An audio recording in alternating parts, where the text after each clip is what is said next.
السلام عليكم ورحمة الله وبركاته. بسم الله الرحمن الرحيم، والصلاة والسلام على سيدنا ومولانا محمد وعلى آله وصحبه أجمعين. اما بعد، میرے عزیزوں، بھائیوں، دوستوں، بہنوں، بچوں، شعبان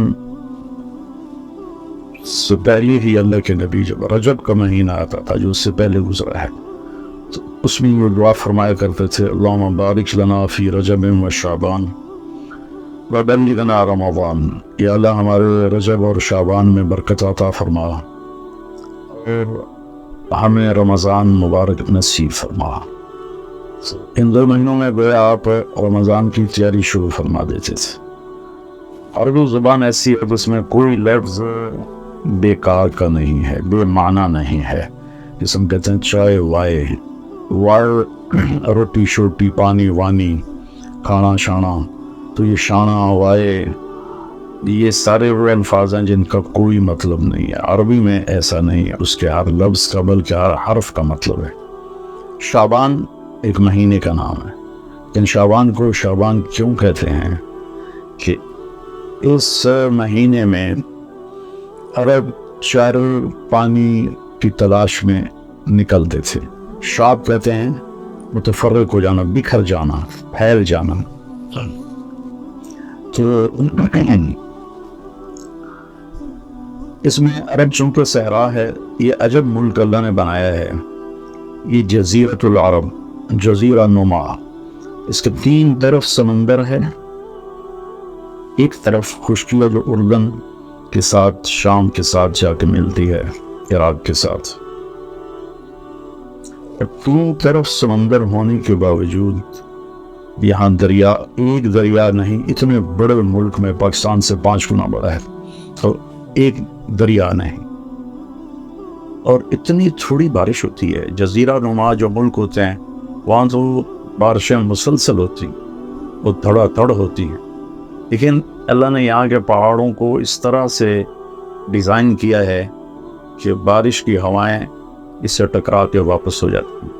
اللہ نے اس خطے کو لک و دک صحرا بنایا، آج بھی صحرا ہے بہت، اور وہ خالی، یعنی 1/4 حصہ سعودی عرب کا خالی پڑا ہوا ہے، اس کا نام ہی ہے چوتھائی خالی حصہ، وہاں زندگی نشو و نمائی نہیں پا سکتی۔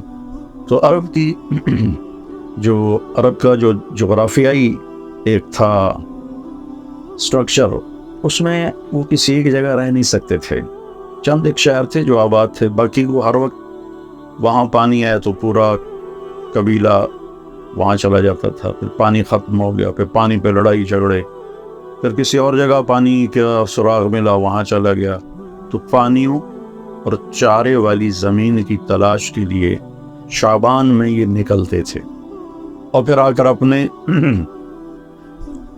سردار کو خبر دیتے کہ وہاں چارہ ہے، وہاں پانی ہے، پھر پورا قافلہ موو کر کے وہاں چلا جاتا تھا۔ اور یہ موبائل تھے خانہ بدوش، اور ان کی بستیاں، ان کے شہر خیمے ہوتے تھے، اور چونکہ یہ فطرت پر تھے، چونکہ کوئی وہاں ایسی چیز نہیں تھی جو ان کی فطرت کو مس کرے، جیسے میں شہری زندگی نے ہماری فطرت کو بالکل ادھورا کر کے رکھ دیا ہے۔ ہم نے آج تک چمکتا چاند نہیں دیکھا، تاروں بھری اندھیری رات نہیں دیکھی، ستاروں کی مسکراہٹ نہیں دیکھی، سورج چاند کی خوبصورت نورانی ہم نے اس کی شعائیں نہیں دیکھی، کرنیں نہیں دیکھی۔ تو وہ میدان تھا۔ افلا ينظرون الى الابل كيف خلقت۔ اب اس ماحول میں رہ کر آپ اس آیت کو سمجھے۔ اونٹ ان کی سواری تھی، تو اللہ فرماتا ہے اے اونٹ تو دیکھو کیسے بنا ہے، کس نے بنایا ہے۔ وَإِلَى السَّمَاءِ كَيْفَ رُفِعَتْ۔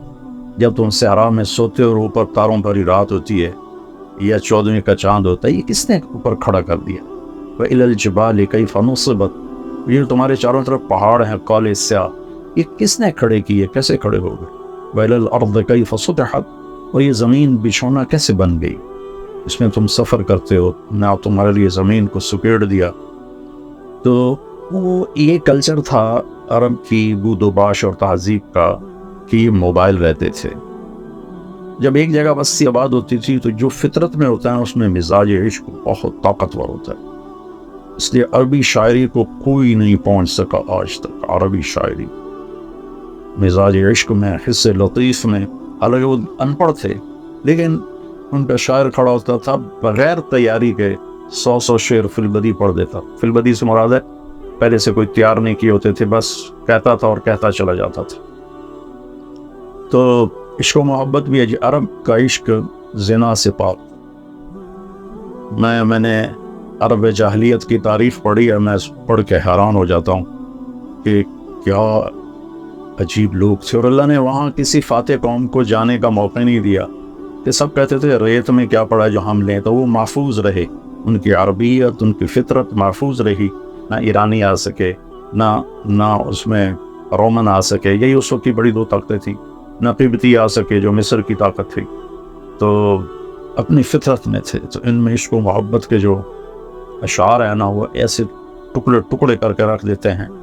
ترجمہ نہیں، عربی. اگر عربی کی فہم ہو تو آدمی روئے بغیر رہ نہیں سکتا ہے. تو جب وہ ایک جگہ کو چھوڑتے تھے اور دوسری جگہ شفٹ ہو جاتے تھے، پھر جب وہاں سے اسی قبیلے کے کسی شاعر کا گزر ہوتا تو وہ ایک دم وہاں گم ہو جاتا. پرانی بستی، پرانا منظر، خیمے اور محبوب کا آنا جانا، تو ایک دم ان کی زبان پھڑک اٹھتی تھی. عرب کا سب سے مشہور قصیدہ امر القیس کا ہے، وہ شروع یہاں سے ہوتا ہے کہ وہ ذکر کرتا ہے ان ایام کو جن ایام میں وہ یہاں رہتے تھے اور وہ جسے پیار کرتا تھا وہ وہاں ہوتی تھی. یہ تو ایک کردار ہے کہ پورے عرب میں یہ ثقافت تھی.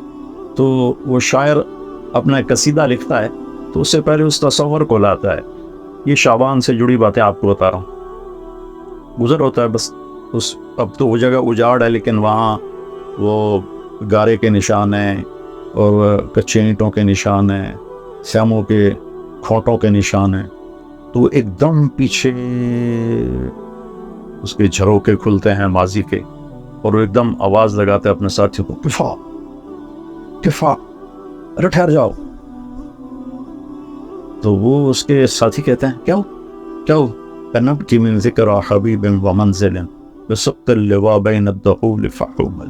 ٹھہر جاؤ، تھوڑا سا رو لینے دو محبوب کی یاد میں. کفا، ٹھہرو. نبکی من ذکر حبیب و منزل، تھوڑی دیر ٹھہرو، محبوب اور محبوب کی جگہ کو دیکھ کے مجھے آنسو بہانے دو. جو سقط اللواء، جو دخول اور حمل کے درمیان جگہ ہے، وہاں پر میرے محبوب کی بستی تھی اور ہم یہاں رہتے تھے. پھر وہ آگے قصیدہ چلتا، میں ویسے اشعار سنا دیتا ہوں، ترجمہ نہیں. ٹھہرو، کیا ہوا؟ کہنا کہ رونا ہے. میں ذکر حبیب و منزل، عشق پر، معشوق پر، جگہ پر، اور پھر یہاں چھوڑ جانے پر. بسقط اللواء بین الدخول فحوملی فصوضع فی المقرات لم یعف رسمها لما نسجتها من جنوب وشمالی ترى بعر الارعام في غرصاتها وقيعانها كأنه حب فلفل كأني غداة البين يوم تحمل غدا سمرات الحي ناقف حنظلي. میں اس کا ترجمہ کرتا ہوں. وہ کہتا جب وہ قافلہ وہاں سے چل رہا تھا اور سارے جا رہے تھے اور شفٹ ہو رہے تھے اور میرے جانے کی کوئی ابھی سبیل نہیں تھی، تو میں ان کو جاتے دیکھ کر میرا حال وہ تھا جو حنظل. اس کی مثال میں دوں گا. ہماری عورتیں پیاز کاٹتی ہیں نا تو اس سے ایک گیس نکلتی ہے جس سے آنسو نکلتا ہے بے تحاشا، جیسے کوئی بہت ہی رو رہا ہو. تو حنظل ایک کڑوا پھل ہے جس کو کڑتما کہتے ہیں. یہ اس کو جب توڑتے ہیں تو اس میں سے بھی ایک گیس سے نکلتی ہے تو وہ نکلتا ہے، آنسو نکلتے ہیں. تو اتنے خوبصورت تشبیہ لایا ہے. اس نے یہ نہیں کہا کہ جب وہ جا رہے تھے اور میری محبوب بھی جا رہی تھی تو میں رونے لگا. نہیں، کأنی غداة البین یوم تحمل، جس صبح جدائی ہوئی اور انہوں نے رخت سفر باندھا اور چلے. لدا سمرات الحی ناقف حنظلی، مجھے یوں لگا جیسے میں کیکر کے ساتھ بکھری ہوئی حنظل کوڑتمے کی بیلوں سے کوڑتمے توڑ رہا ہوں. تو جو عرب کی تہذیب کو جانتا ہے تو وہ تو اس کا مزہ لے گا کہ کوڑتمے توڑتے ہوئے کتنا آنسو نکلتے ہیں. پھر وہ اس کو تھوڑا پھیلاتا ہے کہ میرے رونے پر رحم کھا کر وقوفم بہا صحبی علی مطیہ ہوں، میرے دوستوں نے اپنی سواریوں کو لا کے کھڑا کیا. یقولون لا تہلک عصا وتجملی، ارے بھائی نہ رو، صبر کر. اور ان پاگلوں کو کون بتائے وَإِنَّ الشِّفَاءِ عَبْرَةٌ مُغْرَقَةٌ فَهَلْ عِنْدَ رَسْمٍ دَارِسٍ مِّن مَّعُوَّلِ. میں انہیں یہ بتانا چاہتا ہوں کہ مجھے رونے دو، کوئی رونے والا بھی لاؤ جو میرے ساتھ روئے یا مجھے رولائے کہ میری شفا رونے میں ہے. وَفَاضَتْ دُمُوعُ الْعَيْنِ مِنِّي صَبَابَةً عَلَى النَّحْرِ حَتَّى بَلَّ الدَّمْعُ مَحْمَلِي. بس پھر میرے آنسو ساون بھادوں کی جھڑی بن گئے اور میں اتنا رویا کہ میرے اونٹ کا پالان بھی سارا تر ہو گیا. شعبان کے مناسبت سے میں نے تھوڑی آپ کو عرب کی تاریخ بتائی ہے، عرب کی تہذیب بتائی ہے، لیکن اس میں جو کہنا تھا وہ یہ تھا کہ شعبان رمضان کی تیاری ہے، شعبان رمضان کی تیاری ہے. تو اس میں میرے بھائیو، ہم اگر کوئی کبیرہ گناہ میں ہیں تو توبہ کریں، چھوڑنے کی کوشش کریں یہاں تک کہ رمضان تک بالکل چھوٹ جائے. کسی سے لڑے ہوئے ہیں تو منانے صلح کی کوشش کریں یہاں تک کہ رمضان تک صلح ہو جائے. کسی کا حق مارا ہوا ہے تو اس سے جا کے دینے کی طاقت ہے تو فوراً دے دیں، ورنہ معافی مانگ کے کہیں بھی میں آہستہ آہستہ ادا کر دوں گا. یہ رمضان سے پہلے رمضان کی تیاری، رمضان میں انٹر ہونا ہے کبیرہ گناہوں کو چھوڑ کر، لوگوں کے حق تلفی کو چھوڑ کر، گالی گلوچ کو چھوڑ کر، ظلم و ستم کو چھوڑ کر، اور رشوت، چور بازاری، کھوٹ اس کو چھوڑ کر. بھائی اللہ کی قسم اٹھا کے کہتا ہوں حرام میں کچھ نہیں رکھ، گناہوں میں کچھ نہیں رکھ. اور اللہ کی قسم اٹھا کر کہتا ہوں ساری بھلائیاں، ساری خوبیاں میرے اللہ اور اس کے رسول کی اطاعت میں. اللہ کے واسطے ہم باقی گناہوں سے بھی توبہ کریں اور فرقہ واریت سے بھی توبہ. یہ میرا کرتا ہے نا، یہ ہے اسلام، اور اس کے اندر جو بنیان ہے یہ میرے عقائد ہیں اور میرے ذاتی اعمال ہیں. اسلام تو سب کا ایک ہی ہے، ان الدین عند اللہ الاسلام شرع لکم من الدین. تو دین تو سب کا ایک ہی ہے. آگے چھوٹی چھوٹی باتوں پہ فرقے بن گئے ہیں، جنازے کے بعد دعا پڑھنی یا نہیں پڑھنی اس پر ہی فرقہ بنا پڑا ہے. اتنی چھوٹی باتوں میں ہم الجھ گئے ہیں. ساری دنیا کتنے خطرے سے گزر رہی ہے، اور کورونا ایک وبا اور وبال ہے، ایک عذاب ہے. ہم توبہ کریں باقی گناہوں سے اور فرقہ واریت سے. دیکھو میں ہاتھ جوڑ علماء سے بھی کہتا ہوں یہ دیوبندی بریلوی والا میدان جنگ بند کر، یہ شیعہ سنی والا میدان جنگ بند کر، یہ حنفی مالکی شافعی حنبلی سلفی یہ میدان جنگ بند کر دو. انشاءاللہ جو بھی قرآن اور حدیث کو سامنے رکھ کر عمل کر رہا ہے اللہ کا فضل اس پر چھائے گا اور وہ ایک دن ضرور جنت میں جائے گا. اگر اس کا غلط مطلب بھی سمجھا ہے تو اللہ جو چاہے گا فیصلہ کرے گا. ہم اللہ کے واسطے امت بنیں، اپنے ملک کی حفاظت کریں، یہ اپنے ملک کی حفاظت کریں. اگر ہم کوئی منفی مثبت کام نہیں کر سکتے تو منفی بھی نہ کریں. تو بھائیو، ہم اپنے رب کو رمضان خوبصورت کر کے دکھائیں. شعبان اس کی تیاری ہے. السلام علیکم.